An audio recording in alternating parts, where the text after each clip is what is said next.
Hello, everyone. Welcome back to Two Spot Monkeys Live. You're joining us here for episode 101. We have crossed over the first 100 show threshold, and we're now into, I don't want to say the second 100 shows, because who knows if that's what will be in the cards. But this is 101, so we're happy to have you here. I'm Tom, joined as always by Jim. Jim, how are you today? I'm good. As I shared with you before we recorded, I mean, obviously we've got, some not great thing to talk about here today, but we also got buried by over a foot of snow yesterday here. So as I shared with you, we're just waiting to kind of dig out from that. The interstate's closed. I can't get to work. And while that sounds great, a lot of times, like everybody's like, woohoo, you get a day off work. A, I have no PTO, and B, I got a lot of stuff to get done at work. So it'll be what it is. I can't control Mother Nature. So in an era where you would think that you could work remotely, it's not as seamless as it might seem to be. So right. Yep. Some things I can do, and I did yesterday and will this morning until I can get out of here too. But in my job, I give tours an awful lot of the community that I work at, and I have one of those scheduled today. And assuming they're coming, which could change, they may reschedule as well. But it's hard to do those when you're not there. Yeah, absolutely. Well, as you mentioned, yeah, it is a little bit of a somber start to this week's episode because the unfortunate news of the week was the very sad and tragic passing away of Jay Briscoe, Ring of Honor pillar. The number of things that have been out on social media over the last 48 plus hours. One of the greatest tag team wrestlers in the history of professional wrestling. Not a bad singles wrestler on that end too. And it's one of those sad things where, Jay definitely got his roses while he performed, but the sadness of having a loss of someone at the age of 38 with a 20-year career already behind them, and probably another 5 to 10 years easily that they could have gone. And then when you think of all of the other things, so just incredibly sad and disappointing. And the fact that, it hit me hard yesterday too. I've made it really well known here on this podcast. I'm a dad of 4. 3 of those 4 are daughters. 2 of Jay's daughters, or the daughters of Jay Briscoe and his wife, were also very seriously injured in the accident that took his life. So just really, really sad. So not to spend a lot of time,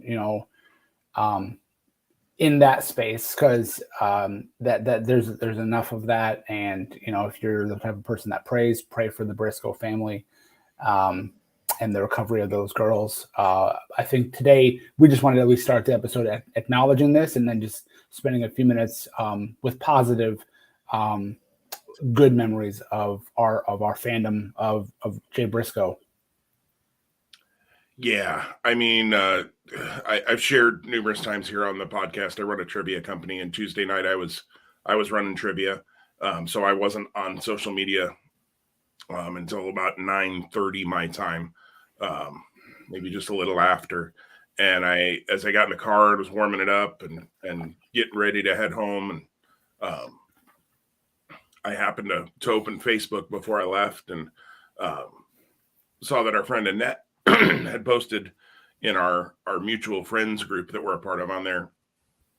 And I can't remember her exact wording, but it said, I'm gutted, or I'm absolutely heartbroken, or something like that. And so in the notifications in Facebook, it just said, Annette has posted on the board. And it had those words. And I thought, oh, that's not good. I wonder. And in my head, I'm thinking, like, Annette's a longtime wrestling fan. So I'm like, maybe it's one of her all-time favorites, I didn't have a name in my head, but maybe it's one of her all-time favorites. And so I clicked on it real quick just to see, because I was curious. And, if you would have asked me to list 100 people that I thought it might have been, I wouldn't have named Jay Briscoe, obviously. 4 days shy of his 39th birthday. It was 1 day shy of Mark's 38th birthday. They came quick. Papa Briscoe was quick. yeah, stunned when I read it, and just sad. And I mean, the Briscoes are one of my favorite tag teams. I won't say they're my favorite of all time. That will and always will be, has and always will be, the Road Warriors. Um, and there's a fantasy booking match that I would have, someday loved to have fantasy booked out, and still can. But the Road Warriors versus the Briscoes, like, holy crap. But when I read it Tuesday night, I just, and then immediately, I thought he had more kids than the three. I don't know why I thought that. Maybe Mark has a bunch of kids or something, but or maybe neither of them do, and I made that up in my head. But later, then finding out that his daughters were involved in the accident, there were social media rumors originally that maybe the wife was in the accident as well, and maybe she was the other fatality. It turns out that was the other driver of the other vehicle that apparently, from the police report, crossed a lane and hit Jay and his kids. I just so sad. I mean, I don't know how you say anything else than just so sad. It's 38, almost 39, is younger than either of us, and entirely too young. And those girls that now have these injuries and awful memories of this moment that they'll live with for the rest of their life, and his son as well, and his wife and everybody. So, anyways, yeah, I don't know how we pivot from that to the happy memories, but you and I have both been Ring of Honor fans. You were literally at the first show, and I've been a fan since day one. Jay worked that first show, didn't he? Yeah, it was Jay versus Amazing Red. Yeah, that's right. Yeah. And Mark couldn't because he was still too young. Right. So, Tom, you've literally seen him. The first time I saw Jay live was the Briscoes against Punk and Cabana at Reborn Stage 2, my first Ring of Honor show. They main evented it. What are some of your favorite Jay memories? Yeah, I wish I would have gone back and looked. And not that I haven't wanted to like reminisce, but I also didn't want to stir emotions because I was sad enough kind of on this whole thing, and I didn't want to. And this sounds selfish, and I don't want that to come across that way. I didn't want to do that. I didn't want to create more emotion within me by doing that reflective look back. Again, seeing him at that first show, that was one of the bright spots. If you haven't yet seen Gabe Sapolsky's statements, there's like 3 posts on Twitter. He talks about, it was very intentional that Jay was in the first kind of real segment of Ring of Honor because he was someone that, had talent and they were going to build around. And you clearly see, the 20-year lineage that he was a part of, namely in that promotion, but other places as well. But Ring of Honor was in part built on the Briscoes. So that is a big one. The other things that come to mind immediately for me, again, I'm so very, very fortunate that I've been able to see Ring of Honor like around 90 or so times in person. And I would say Jay Briscoe was probably at the majority of those shows that I was at. And when I say that 90, like that 90 goes like 2002 probably to 2011. And then when you consider that Ring of Honor has then had another 10, 11 years after that. And there were so many other matches that I hadn't seen live or hadn't experienced that promotion live. And again, the change, we've talked about that in past episodes too. I think of At Our Best, Samoa Joe and Jay Briscoe in the cage, and Jay Briscoe bleeding, an insane amount of blood, akin to the Eddie Guerrero JBL match or other matches where there's been just a lot of blood loss, not for the sake of just blood loss and gratuity, but it completely added to that story. And that's part of, I think, the rise of Jay Briscoe as a singles wrestler in Ring of Honor. And then on the other end of that, I would say the other thing that comes to mind immediately, and I had the fortune to be there live for this one, was the debut of the Age of the Fall and Jay Briscoe being hung upside down and then dripping blood all over Jimmy Jacobs. Those two things come to mind. There's many, many more, so many things. A tremendous performer. I know that I've interacted with him personally a few times just by way of, some of the fan interaction things that, our good friend Greg would facilitate. The one story I will share, and this is like the thing that hit me first on Tuesday night, was in 2007. It was Detroit WrestleMania weekend for WrestleMania 23 when WrestleMania was held at Ford Field. Ring of Honor ran back-to-back shows, and we came in. I want to say I'm forgetting my order of events. Granted, this was 16 years ago, give or take. Anyway, my dad and I were together. It was one of the weekends that my dad was able to go to. Actually, the only WrestleMania weekend my dad was able to go to. The only WrestleMania my dad saw. So that holds a special spot for me too. It was my dad, myself, and I want to say it was Soze who shared a room with us, but I'm not recalling for sure. Anyway, my dad and I bought a fifth of Jack Daniels on that first night. And after the first Ring of Honor show, went back and we were just having a great time. There was a lot of traffic, a lot of people, people moving and move about rooms. Well, I for one had a little bit too much Jack Daniels. So I was like, yep, I'm good. I'm not going to drink for the rest of the weekend. But that bottle of Jack Daniels sat on top of the TV in the hotel room. And the next night after the final Ring of Honor show of that weekend, Jay Briscoe, because I think the wrestlers were staying at the same hotel, Jay Briscoe and a friend of his, not Mark, were coming through and just like, being cordial, having fun with fans. And he comes in and he goes, "Oh, look at that Jack," or something to that effect. And I was like, "Brother, that's yours." Like I was like, you couldn't take it off my hands any quicker, because I didn't want to even think about whiskey or any other alcohol for that matter. You maybe recall this because we gave Greg that belt that weekend, and that Saturday we went to Nomos or Comos, and I remember just kind of I was still in a fog when we did that afternoon because of a little bit too much Jack Daniels the night before. So very fitting that the Briscoes and Jack Daniels go together. And just, I just remember like Jay just being like, yeah, all right. And just being in great spirits. And I know that I had probably seen him or interacted with him other times, but he was just really down to earth and really cool. So and he was of age, so it's all good. I thought I thought he and I were almost close to the same age. So the fact that he was 5 years younger than I am, even more sad. Yeah, I mean, like I said, the Briscoes have always been one of my favorite tag teams. I paid attention to Ring of Honor, but I really started watching Ring of Honor shortly before that first Chicago show. I had paid attention to results, so I knew who he was. I was aware of him, but I really hadn't seen a whole lot of him. And then I picked up, I don't remember now, a few of the shows that were kind of leading into that Chicago show, probably in one of the old Ring of Honor buy 3, get 1 free DVD sales.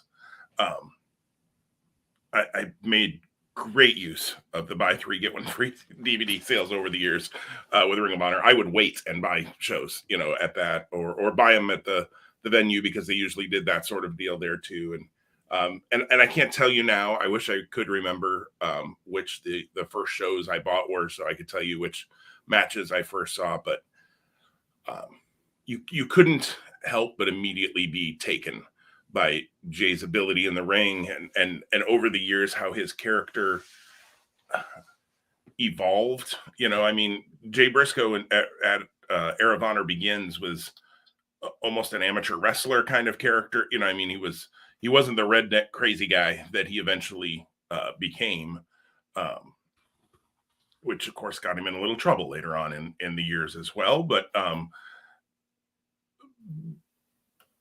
you could tell the talent. I like you said, I have so many different memories. I remember that first main event with Punk and Cabana in Chicago, the first main event in Chicago, I should say, vividly. That was crazy. It was great.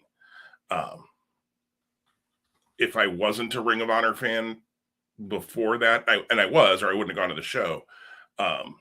I mean, that was the show that took me from Ring of Honor fan to now I'm going to every time they're in Chicago. I eventually was traveling. I think I've gone to 7 or 8 different states. I haven't hit nearly the number of shows you did, Tom.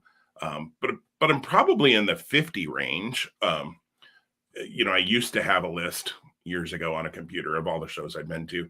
I have a sticky note that has like year by year the number of shows, and like I was thinking of this last night, and I go, do I still need to hold on to that? Like the Ring of Honor again, the future Ring of Honor is not what that was. So like, is there even any value to having that like data? And the funny part is, if the future of Ring of Honor, you know, they're going to start doing these tapings apparently soon. You can't help but think that this might push back just some logistics while they figure things out. Obviously, I mean, this sounds silly to say because it's not the most important thing this week, but you know, they'll have to make a decision about how they want to handle the Ring of Honor World Tag titles moving forward. That's a decision that'll get made somewhere down the road. That's not a decision for this week. But if they came to the area, I would go, like, because it's Ring of Honor, and I don't know, I would go. If they held any of their pay-per-views anywhere near, you know, central Nebraska, which I can't believe they ever will, I'd be there because it's Ring of Honor. But to get back to Briscoe, some of my favorite memories, you named a number of them. The steel cage match with Joe. I have been thinking about the Age of the Fall debut as well. If my timelines line up. Now, I sat in the bleachers that night. Did I sit with you, Tom, or were you front row? Or which one? For the Age of the Fall. No. So so that's when they brought in those big high-rise bleachers. Yep. So yeah. So I was sitting with you. Okay. Yeah. And I thought I was, but you know, again, shows mixed together in their memories over the years. Yeah, I thought we were sitting together for that. And we kind of knew it was coming because, of course, that had been kind of a viral thing we knew something was coming. Project 113, I think. I believe 161. 161. Yeah, way off on the number. Okay. you love the number 13 because it's mine. It's my favorite number. That's why you call it. Why would I do that to myself? Project 161, that's right. Because it was the 161st show of Ring of Honor. Yeah, I mean, strange to say that one of my favorite memories of Jay Briscoe is the poor guy hanging upside down, bleeding like a, you know, quartered cow. But there it is. I mean, when Jay bled. I mean, that man had the crimson mask down pat. And we've seen that even recently over the years. But that one, I vividly remember the night he won the world title for the first time. Kind of that will he or won't he feeling. And there was a piece of me in my head that was like, I don't know if they'll put the world title on Jay. I mean, he's great, but he's a tag wrestler. You know, he's part of the Briscoe brothers. Will they do it? And then when they did, I was watching it with my brother because Final Battle, I believe it was a Final Battle. Anyways, whatever it was, we were watching it together. I remember that remember where we were sitting, and you know, both of us just popping like we were there live. You know, in the man cave, because we were so happy. Briscoes were always one of my brother's favorite tag teams. Briscoes and Homicide were kind of his guys. I mean, he loved a lot of the wrestlers, but they were really his guys. So I have no doubt that Ted was shocked but happy to see Jay on Tuesday night. And I hope they're tearing it up and having beverages, whatever that looks like in the great beyond. I have no doubt. Like I said, Ted's sad to see that he came so early, but is having a blast hanging out with him, I'm sure.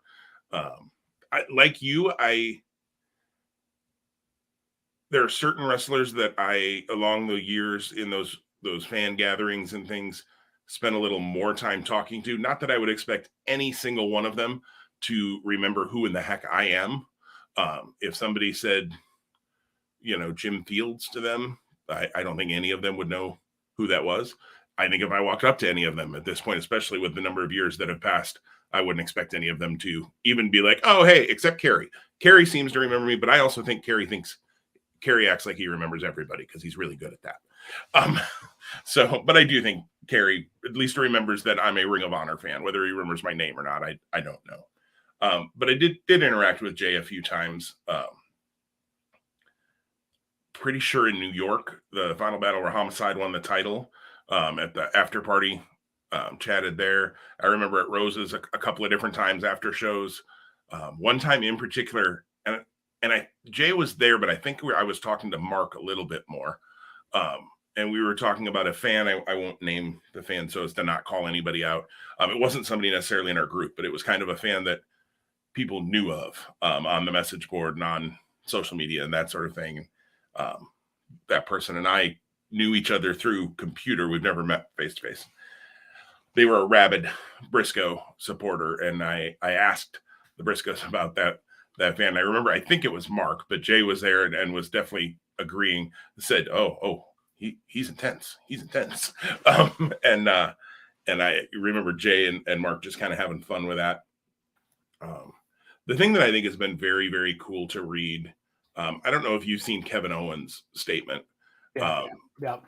And there are lots of them like it, but his sticks with me for some reason a little bit more than others, although lots of them have said this, but is that the guy you saw on TV, well, true to form, it was him turned up to 11 and all of that kind of stuff. But he was a quieter person, maybe backstage. Not quiet by any means, and he was a family guy, and his family was what he always wanted to talk about. It wasn't about,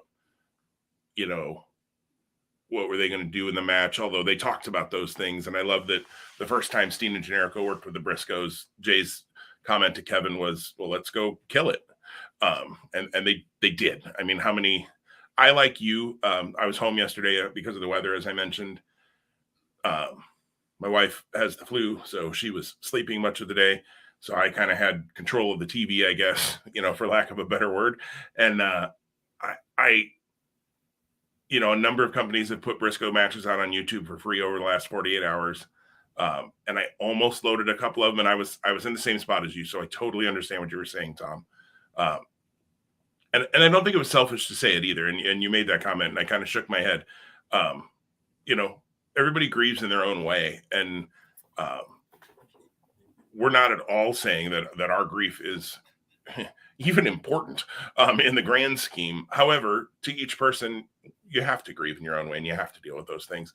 And I was at the same spot. I just wasn't ready because I was so bummed and sad by this news. And I know our friend Greg has said that he wants to post something about Jay, and he knew Jay personally and knew him very, very well. And so that truly is his friend who passed away. And he said, it's just, he can't get there. And anybody who wants to share or doesn't want to share about anybody who passes, whether it's Jay Briscoe or your grandma or grandpa, nobody should tell you how you have to grieve. And there's going to come a point where I'm going to want to watch. I'll tell you what, this is sick, I don't know, wrong, whatever way to think about it maybe, but if anything's going to get me to plunk down my $10 now for a month of Honor Club so that I can go back and relive some of those glory days, this might be it. I was not anywhere near wanting to buy Honor Club before, but I thought about it yesterday, honestly, for a brief moment, because I don't have that many Ring of Honor DVDs left. I'm down to, I don't know, less than 20, certainly, probably maybe less than 15. And I'd have to look at them to even tell you if the Briscoes are on those, because there were a couple of little hiatuses, whether injury or otherwise, for them. So, but I just wasn't ready either. So there'll come a time when I am, because I'll want to honor Jay, because this isn't a situation where I'll never be able to watch one of his matches again or anything like that. There's only one wrestler that's ever done that, and that's because of the actions of that wrestler, not the fact that they're gone. So I don't know. Jay was awesome. He was actually in 2015. I was looking up things here, Tom. 2015, he was ranked number 7 in the world in the PWI 500. And that would coincide, I think, with one of his world title runs, probably. I didn't do the math and look at all of that. But hysterically enough, I don't know. Hysterically is not the right word. So the first Jay Briscoe match that I ever saw live would have been that Chicago match that I mentioned. The last time I saw Ring of Honor was in Dallas in 2016.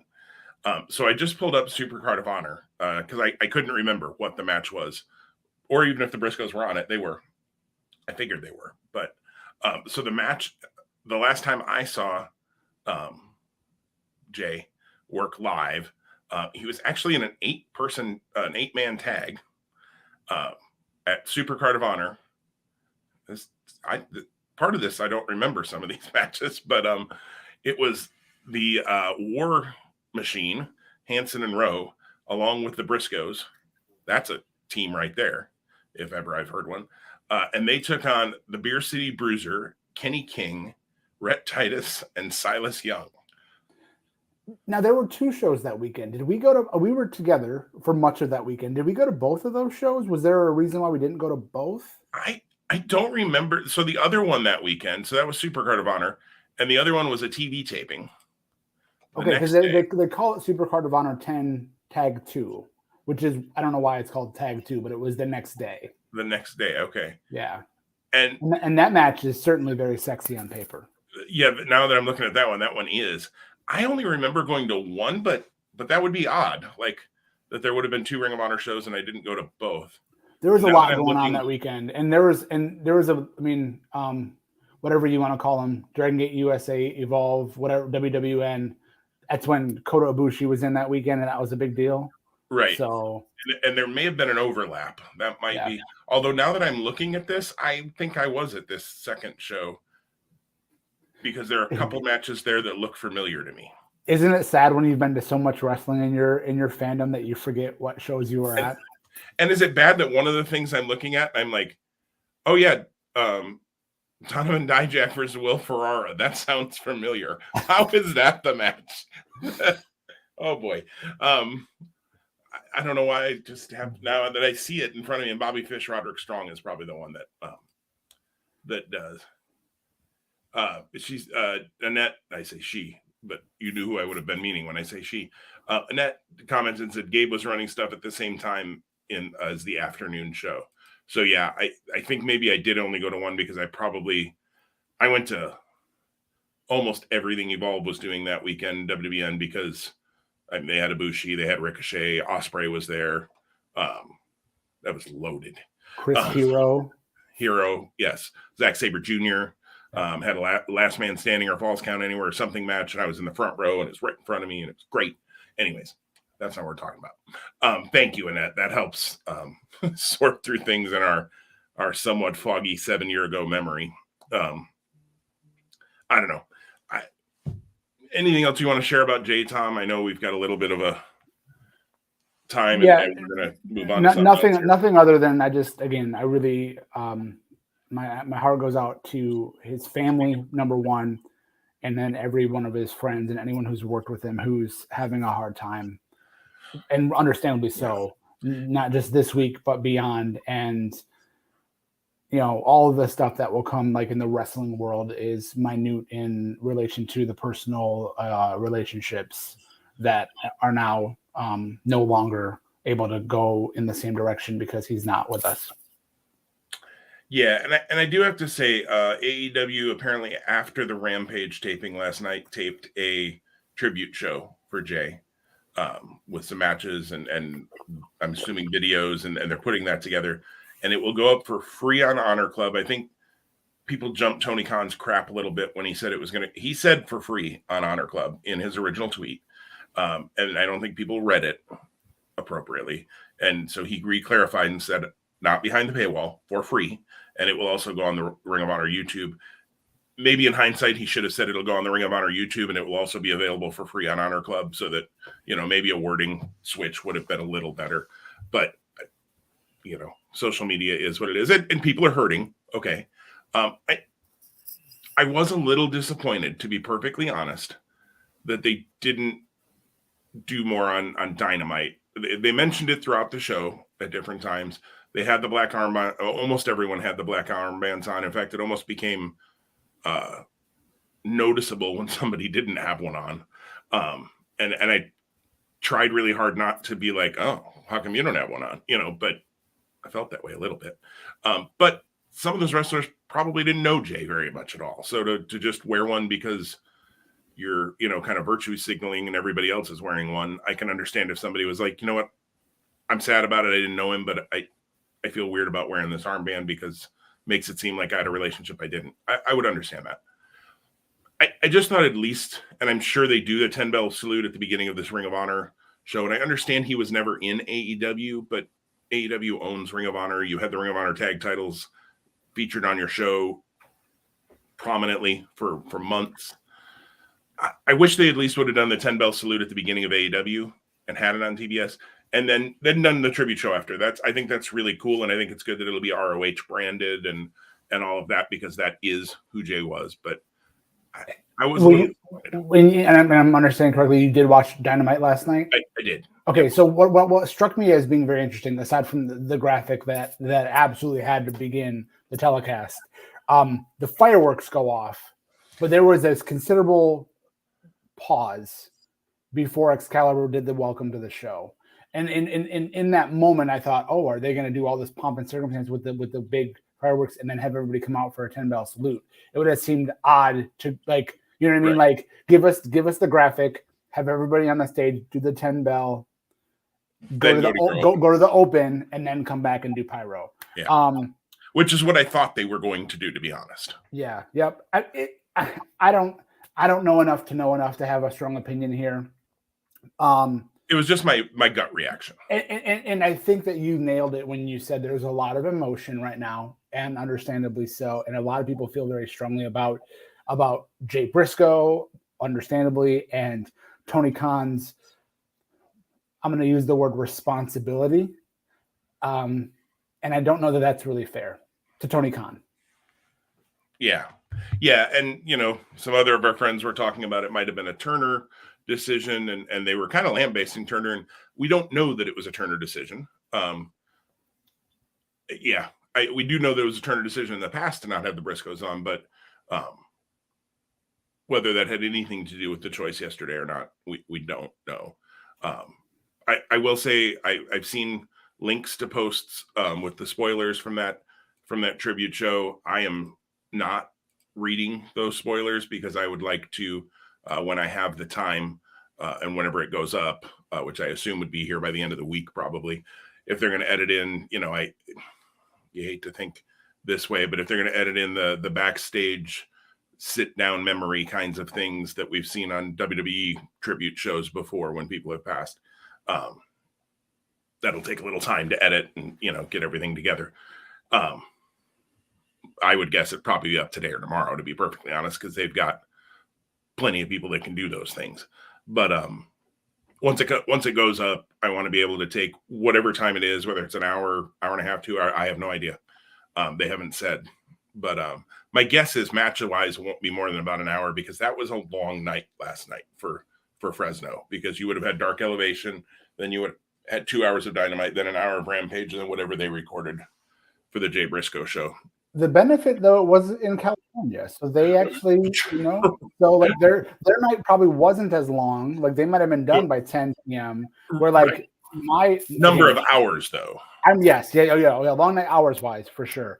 I go back to when I was at Dynamite for Blood and Guts 2, and they had to do Rampage after that, and it was great. It was fun, but I was like, wow, do I have any wind left in my sails for another hour of tapings?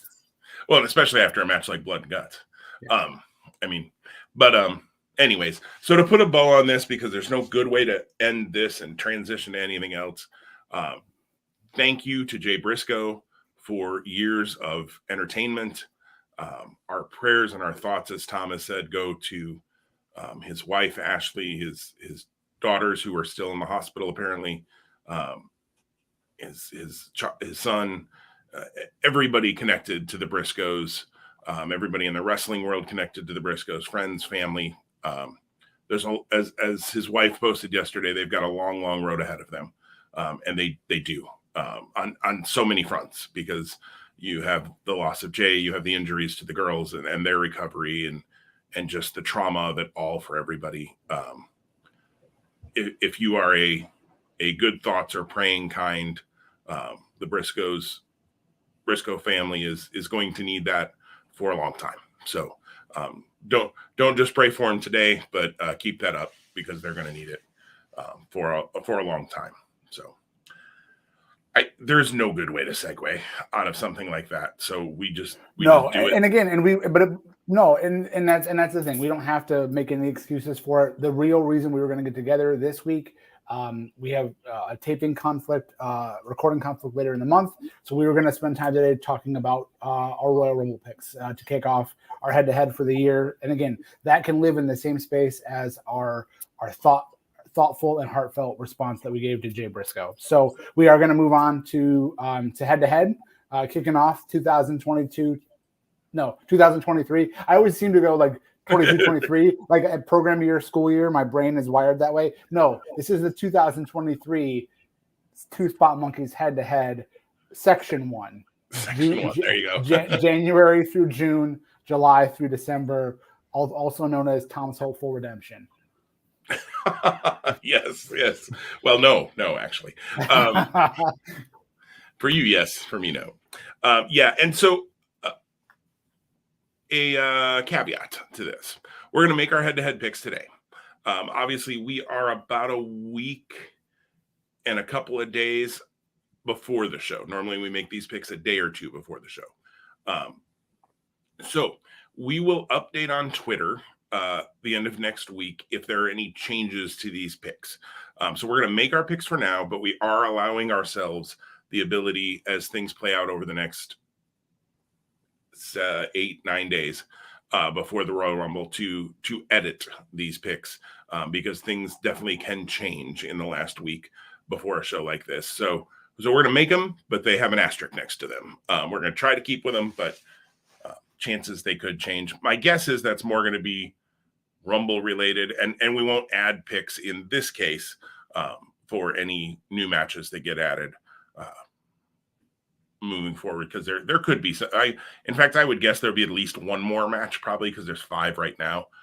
Even with 2 Rumbles, probably it'll be 6 matches, I feel like, but maybe not. Might just be 5. Well, let's chat about these matches, Tom. And I guess we never came to a decision, but why don't we just say, since you lost twice in a row, you can pick first. Does that work? Thank you. You are so benevolent. I appreciate it. I'm a giver, Tom. So let's start with the Raw Women's title match. Bianca Belair defends against Alexa Bliss. Yeah, I've as we've mentioned here before over the last couple of episodes since our return, Raw has been really enjoyable viewing for me. WWE overall is in a spot with Raw and SmackDown for me where they are providing a very high quality product, which is it started to happen in 22, the latter half of the year, but it's a big change from where my attitude was for WWE at a year ago at this time. The build for this has been really good. The Alexa Bliss kind of issue with Bray Wyatt and the glitches, for lack of a better term, and the build here has been good.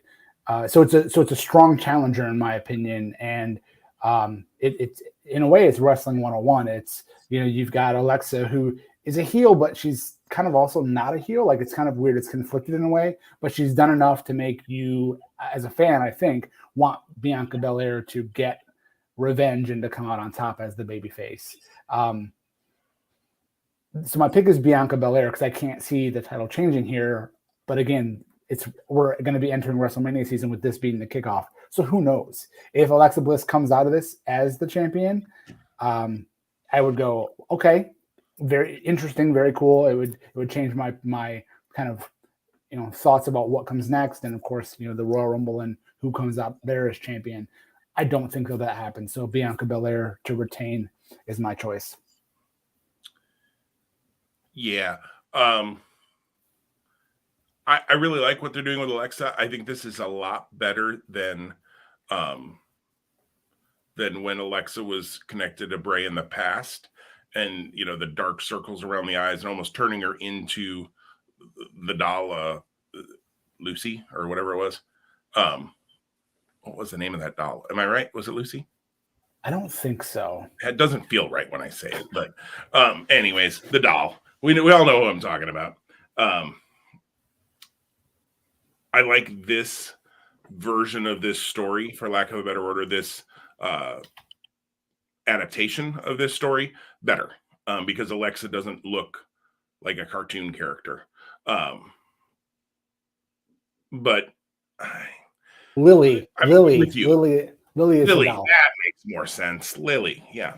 I don't know why it makes more sense, but it sounds right now because it is. Hey, I had to tap the research department on the shoulder. I saw that, yes, which I could have done, and I chose not to. Yeah, I'm with you. If Alexa walked out with the title, would I be stunned? No. But I think there's more big matches for Bianca moving into WrestleMania. So I think Bianca keeps the belt as well in that first match. So there we go. 1 for 1, we're the same. And you and I both said we think we're going to be the same, at least heading into the Rumbles, maybe even including the Rumbles. We'll see. Pitch Black matches next. Bray Wyatt versus LA Knight.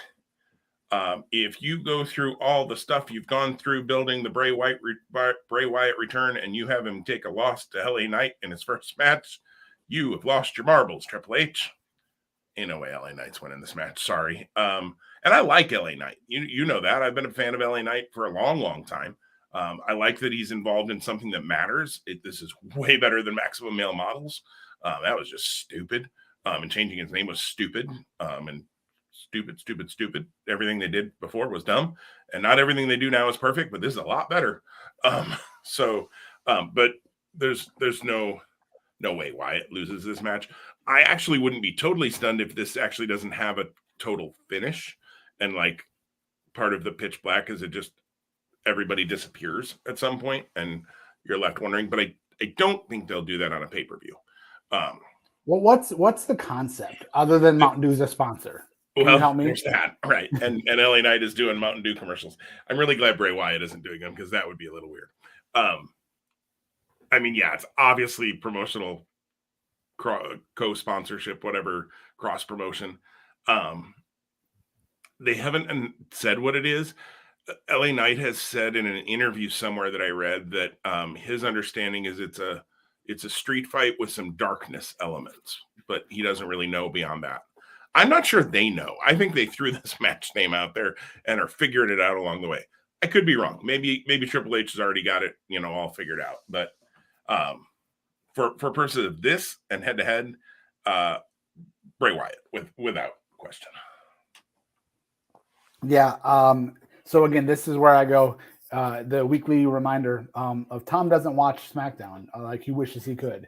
So like I don't know enough to know enough about what this match is, other than like I get why I'm privy to some of the backstage stuff with Bray and LA Knight that got us to this point. Yeah, Bray Wyatt, absolutely. Bray Wyatt has to get this win here to help continue the story and the development of everything else. I'm sure we'll see Uncle Howdy also in the mix. And I'm excited to see wherever Bray Wyatt heads as we approach WrestleMania. That's going to be where like the real question of, okay, so what does Bray Wyatt do and what type of spectacle do we get at WrestleMania? Yeah, absolutely. And I think that'll be interesting to see. If you ask me right now, who does Bray Wyatt face at WrestleMania? I don't have a clue. Who does say on that? Well, Tom, you get the first pick on the undisputed Universal title match, and I think I'm not saying that quite right, but we all know what I'm talking about. Roman Reigns defends against Kevin Owens. Yeah, so Roman Reigns is the pick here. Again, like Roman Reigns, I'm pretty sure I know who is going to dethrone him, and that will not be here because that opponent is not Kevin Owens. However, it's going to be awesome. And I saw a graphic in the last couple of weeks where this is the third Royal Rumble title match between the two for a world championship. I want to say it was 07, and then it was 17, 20, and now 23. I think that's right. Again, that crackpot research team that we have here on this podcast. Anyway, they've all been great. And I remember specifically they had, if I'm not making this up, and I don't think I am, it was Kevin Owens and Roman Reigns like in one of the empty arena shows during the pandemic. And that was a great match. I would think it was Falls Count Anywhere. And that was when they were in the Tampa baseball stadium where the Rays play. And he handcuffed him to the lighting rig. And Yep. So I'd forgotten that was in the Thunderdome, but yeah. So again, these two are they're gonna do something special here. And then when you look at the bloodline and you look at Sami Zayn's involvement and everything, gosh, I'm really looking forward to this. Even though I feel like the outcome is a no-brainer. it doesn't change anywhere near my excitement for this match because of the competitors involved. And kudos to Triple H for being able to do that, being able to craft a story that, spoiler alert, Reigns is my pick as well. That we both feel like we know what the outcome is, but we're still excited to see the match and see how they get there because they've told good story. Good job. I mean, just good job. That's all I can say for it. Yeah, I'm excited to see this one too. Owens is, for both of us, one of our favorites. So seeing him in a prominent position, even when you know he's not winning, is fun. And again, they've told a really good story to make you wonder. I'm still not sure. I know. Yeah, I gotta think at some point Sammy's out of the bloodline, but I don't know how they get there, what they're going to do with it, what they're going to, does Sammy turn on the bloodline? Does the bloodline turn on Sammy? That seems more likely. And what does that look like? And on Raw this week coming up, you've got all the generations of the bloodline will be there, which I thought was an interesting. So I assume like Afa and Sika and maybe Rikishi, and that'll be just kind of cool to see on Raw. Whether I have time to watch it or not, we'll see. But so that's going to be fun. But Reigns is my pick there as well. Well, now we move to the Royal Rumbles. We're going to start with the women's Royal Rumble. So far, there have only been 4 official announcements. Liv Morgan, Rhea Ripley, Candice LeRae, and Raquel Rodriguez have all officially announced for the Rumble. Certainly been some hints at some others, and obviously, there's some pretty obvious ones that will be in there just because you got to fill this thing out with 30 women. Probably will be a surprise or two as well. And, maybe a return just for the Rumble kind of thing. I would have to count how many women they actually have on the roster to get there. I'm sure we'll maybe see an NXT person or two as well. We didn't see any last year. Last year was weird that way. But I got a sneaky hunch with Triple H there. We'll see a Roxanne Perez or a Alba Fire or somebody will come and work the Rumble, I would think. So the women's Rumble is interesting to me. I'm pretty set on my men's Rumble pick. I'm a little less so on my women's Rumble pick. Wow, took me a long time to get there. But and this is one where I reserve, this could be where the asterisk comes in a week or so. But for right now, my pick is going to be Rhea Ripley. I think they've booked her really strongly. And I think her having a big match at Mania makes a lot of sense. There are some rumblings of her and Charlotte at Mania, but I don't put a ton of stock into those this early because a lot of things come out early that, this person's going to win or that person's going to win, and then it never happens.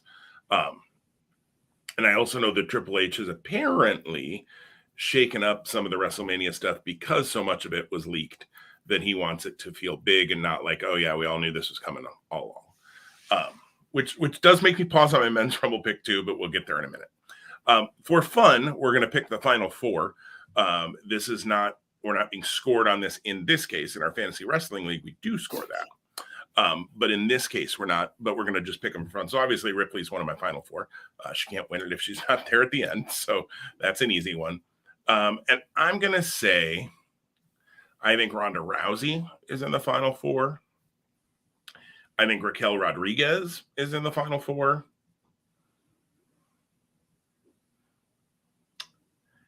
And just for fun, I'm going to throw Trish Stratus in there as a crazy one. But I could see Trish working the Rumble and maybe making it to the final 4 where you're wondering like, are they going to have Trish go over, and do Trish and Charlotte or do Trish and, Bianca or Trish and somebody. So who I said, Rhea, I'm just writing these down. Rhea, Raquel, because I do think they're starting a push on with Raquel. Ronda, apparently you have to have an R name to be in the final 4 in my world, and then Trish to break that up. So the big question for me is where does Charlotte Flair fit in? Like Charlotte Flair is currently the SmackDown Women's Champion, and that title probably is not being defended here at this show. So then does she throw her hat in the ring to say that she would go for both titles? as an opportunity or something else. So that's kind of a wild card that I just wonder about. My pick is going to be Becky Lynch to win the Royal Rumble this year, and my final four will be also Rhea, because I do think she's ready to return to what we kind of thought she was going to do, and not thought, she did do it, but she was really on that upward trajectory heading into the COVID WrestleMania, and then it's not that she's dropped off, but she just had that career ebb and flow that like all wrestlers typically tend to do. I'm also going to go with Bayley in my final four. And I'll say Ronda as well. So three Raw wrestlers and a SmackDown wrestler. So we both have Rhea and Ronda in our final four. Yep. And I'm kind of slapping myself a little bit here because Becky Lynch probably in the final four. But not really sure how I didn't put her in there. But and I had thought I had seen that like Raquel was originally slated to be Rousey's opponent at Rumble for the title, and it seemed like they kind of sped through that, and then they did the pivot with Charlotte, and that probably goes back to what you were saying with like if Triple H is going, oh, people think we know where we're going. Nope, let's flip the script. So. Right. I'm excited for Raquel to have a bigger year in 23 for sure. I think Raquel or Rhea will be the woman with the most eliminations in this match. Because that's always a fun thing to kind of look at too. You know, do they have somebody who does the Kane spot where you eliminate a whole bunch of people? I think that's either Raquel or Rhea. And maybe they both kind of, maybe it's a back and forth and they both eliminate everybody in the ring and then there's a face off between those two. That could be kind of fun too. Well, Tom, you get the first pick on the final match of the head-to-head for the Rumble, the Men's Rumble, which has 10 already announced. Kofi Kingston, Ricochet, Santos Escobar, Gunther, Seth Rollins, Bobby Lashley, Baron Corbin, Rey Mysterio, Omos, and Cody Rhodes announcing on Monday that he's back at the Rumble. And let me just say before you make your pick, I saw a few people on Twitter and Facebook that, they ruined the surprise that Cody Rhodes was coming back. I feel like. Oh, you locked up. Do I still have you? Tom? Are we good? Yep. I think you locked up as well, but I think we're good. Are we back? Okay, we're back. All right. That was fun. Funny story. Side note here. Prior to the holiday, we lost internet here at our house, and then we had to have the tech come out. It turned out that the line for our internet from the pole to the house had water in the line, so it was distorting the signal, and so they replaced that. And we've had really great internet ever since then. So, and then the guy was like, "Yeah, it looks like a squirrel might have chewed on the line." I was like, "What, stupid squirrel?" So my men's pick is going to be Cody Rhodes. I do think the story is Cody Rhodes. You go ahead. So you broke up when you were responding to the people ruining that WWE ruined the surprise of Cody Rhodes. I was just curious to your response to that. I didn't catch it in that blip we had. I'm sorry. No, I that must have just came through distorted. I don't think WWE ruined that at all. My pick is Cody Rhodes, and I think that the whole idea here is this is Cody Rhodes' roads to redemption. Air quotes around the play on words there with his last name, and that he then is in line for a world title shot and what I believe would be the dethroning of Roman Reigns at WrestleMania in Los Angeles. So Cody is my pick. And what I was saying before, I think we lost a little bit of connection, was with the Men's Rumble, the number of guys that I think there could be the final 10, depending on how they book this. There's 10 guys that I think are legitimate, people who you could. So yeah, he's got a shot. Yeah, he's got a shot. So final four is tough for me. But of course, Cody is one of those because he's my winner. Gunther, because I think he's in line for a big year. I'm going to say Austin Theory because I think that the stock on him is still high. And I'm going to go with Seth Rollins as well because I think that Theory and Rollins still has something left. I don't know what that looks like. But I think that maybe we get a little bit more of that here before then that sunsets and they each go their different paths for whatever that WrestleMania holds for them. Yeah, agreed. Cody's my pick too. Cody's he's the obvious pick.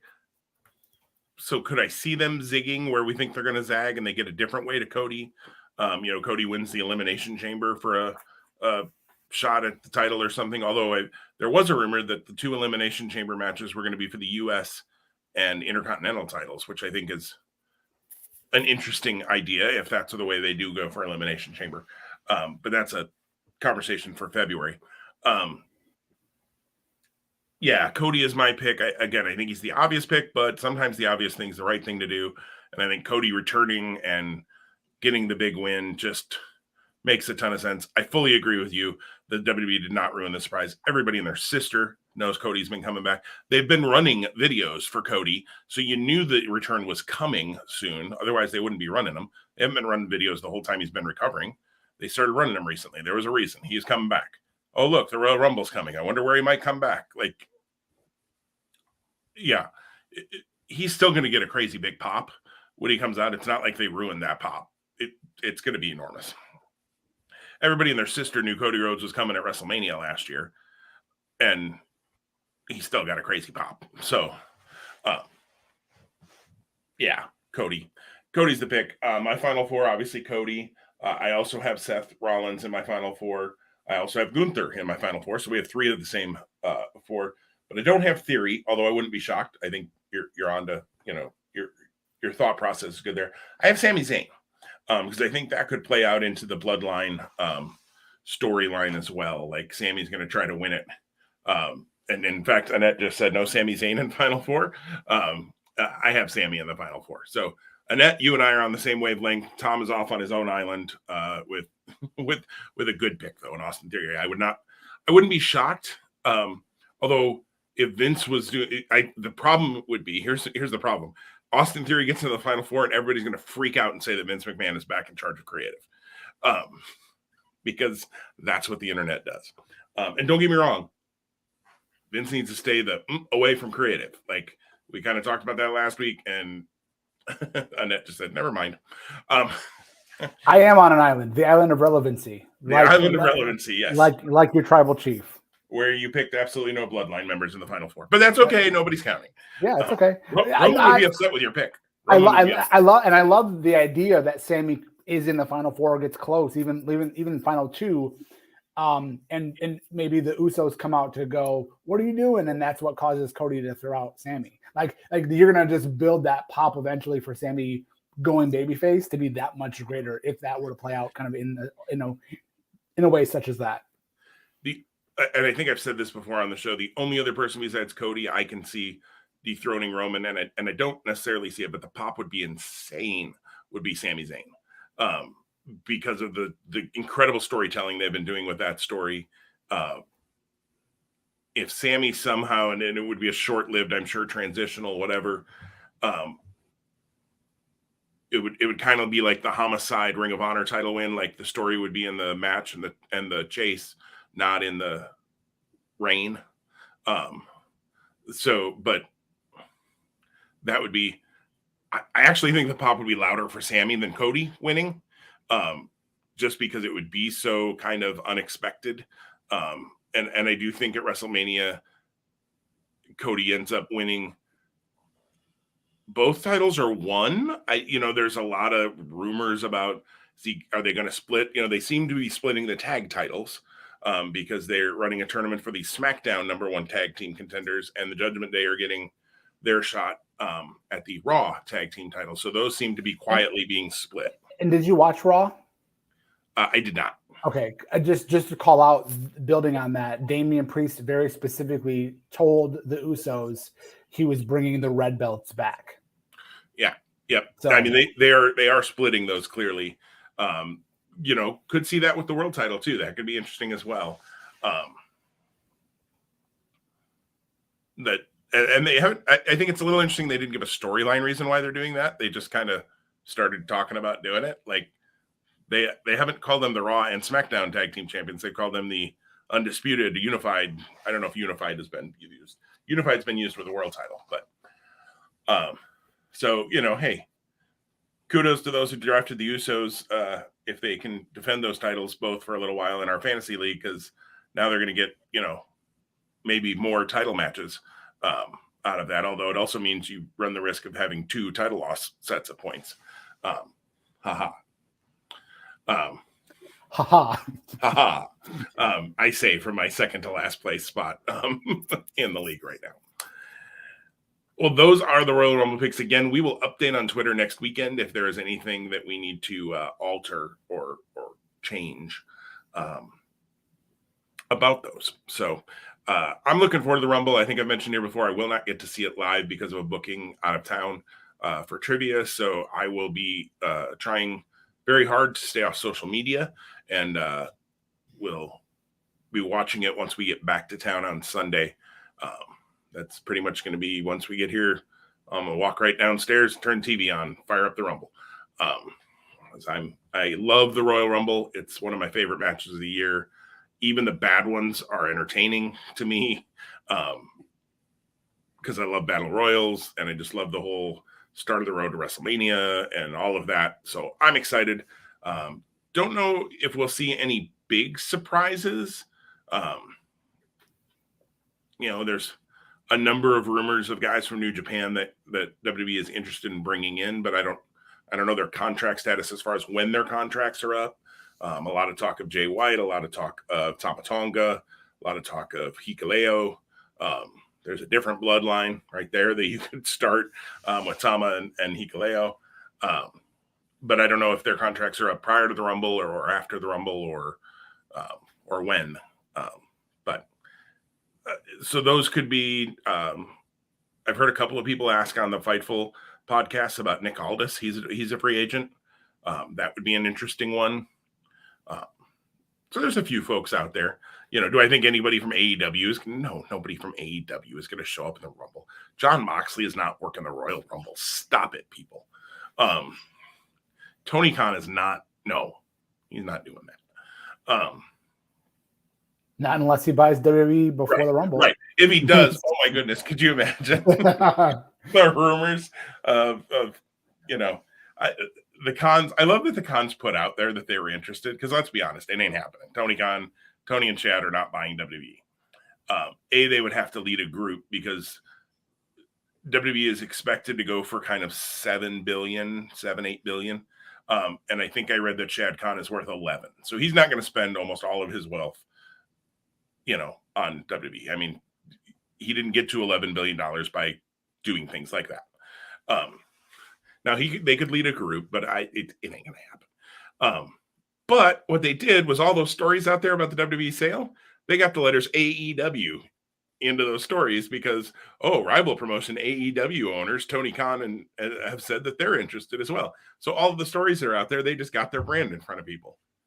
Freaking brilliant marketing, really. I mean, even if they actually have no shot, and I tend to think they have no shot, I also think they can get outbid pretty easily by, Comcast or Amazon or Disney or one of those, or yes, the Saudis, but we'll worry about that if it happens.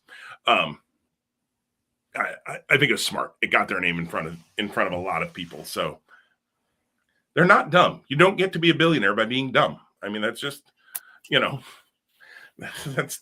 and I don't think Tony Khan is a billionaire, but he's a multimillionaire. He's got more money than you or I will ever sniff in our life, unless we win Powerball, probably. So I don't know. Maybe you're more highly paid than I expected, Tom. But are you a billionaire? I'm not a billionaire. No. I'm on the air. Are you a billionaire, Tom? No. Yeah, no, me either. And I don't expect to ever be one. Dave Ramsey would tell me, well, shoot for it anyways. But Tom, anything else as we wrap up? No, just 101. Just a reminder, we'll be back after a week off because of some scheduling conflicts. Ideally, Friday, February the 3rd is the next time that we'll be back with episode 102. It'll be a fun episode because we likely will have a good amount of time to spend chatting about the aftermath of the Royal Rumble and the first bricks laid on the road to WrestleMania, among many other things, and not limited to all the other wrestling that's going to be going on in between now and then, but also a revisit on the NFL playoffs as we approach the Super Bowl. Absolutely. And Vengeance Day picks will be that week as well for NXT. So, yes, road to the Super Bowl. Quick picks for this weekend, Tom. Kansas City and Jacksonville. Who you got? KC. Even though Trevor Lawrence has never lost on a Saturday in his career. And is this a Saturday game too? It is a Saturday game. It is the Saturday. Okay, I haven't looked at who plays which time slots. Cincinnati and Buffalo in the game that never happened. This is a coin flip for me. I'm going to go Buffalo, but I will not be surprised if Cincinnati does pull it off. It's going to be, I think, the game of the weekend, in my opinion. My son can't wait. And I'm going to go Kansas City and Cincinnati on that. So, Jack, I got you. And then on the other side, we have New York and Philly Saturday. New York and Philly. Yep. New York and Philly. Who you got? Philly. I mean, the carriage has to turn back into a pumpkin, right? In New York. You would think so. Although I wasn't shocked they beat Minnesota. I didn't think Minnesota was biggest fraud in the league. Their record. Biggest fraud in the league, the Minnesota Vikings. Yep, absolutely. And then San Francisco and Dallas. Yeah, doesn't that just sound like an old school matchup, right? I love it. Yeah. It makes me feel like it's 91, 92 again, without a doubt. 93, 94, 95, all that era. Aikman and Steve Young. I'm going to go Niners, and I'm going to say that happens on the strength of their defense. Wasn't incredibly impressed that they gave Seattle so much room, but I think that's more familiarity than anything else.